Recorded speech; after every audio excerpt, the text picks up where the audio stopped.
എസേക്കിയേൽ 25:17 പഴയ നിയമം. കൊള്ളരുതാത്തവർ തങ്ങളുടെ സ്വാർത്ഥത കൊണ്ടും ക്രൂരതകൾ കൊണ്ടും നീതിമാന്മാരുടെ പാതയെ എല്ലാ വശങ്ങളിൽ നിന്നും ആക്രമിക്കുന്നു. ഈ അന്ധതയുടെ താഴ്വരയിൽ നിന്നും നീതിമാനെ കരകയറ്റുന്നവൻ അനുഗ്രഹീതനാകുന്നു. കാരണം അവൻ സത്യമായും അവന്റെ സഹോദരങ്ങളുടെ രക്ഷകനും വഴിതെറ്റിയ കുഞ്ഞാടുകളുടെ വഴികാട്ടിയുമാണ്.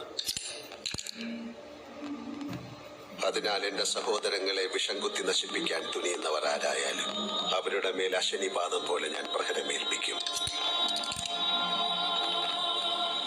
എന്റെ പകയിൽ നീറി ഒടുങ്ങുമ്പോൾ അവരറിയും ഞാൻ അവരുടെ ഒരേ ഒരു രാജാവായിരുന്നു.